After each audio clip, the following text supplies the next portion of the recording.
2010 C300 4Matic Sport, and we will be doing the forward front thrust arm. The car is jacked up at the jack point. I will proceed to take the wheel off, 17 millimeter, and we'll take a look at the forward thrust arm. All right, this is the forward thrust arm. As stated before in a prior video, when the lower controller arm was done, there was a boot that was ripped. Let's see if we can see it. There it is.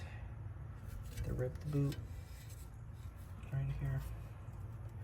All right, so I will proceed to take this arm off.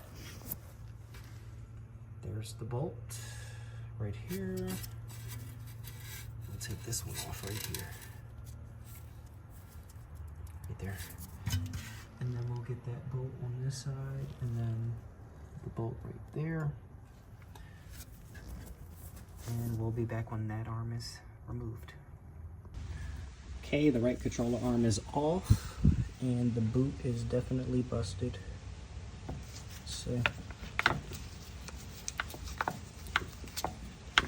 definitely play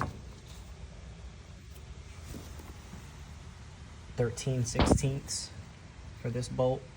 I use a 17 on that end, and then I use the 21 millimeter to get the bolt off of the bottom here. So I will put the right arm back in. Forward thrust arm goes right in that hole right there. And then I'll come back once that is in.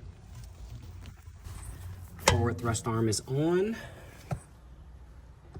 No broken boot, no busted boot, no grease leaking.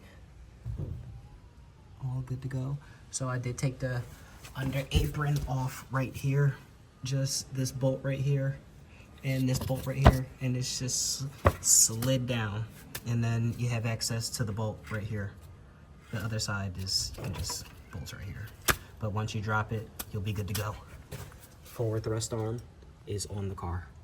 The brand is Metrics, and it has the side of the arm that you're doing, so you know that the right is the passenger side and the left is the driver. This is the brand here. Metrics Premium. So I'll go ahead and put the wheel on. All right, wheel is back on, and that is the forward thrust arm, control arm for the 2010 C300 4Matic Sport. And the process is the exact same for the driver's side.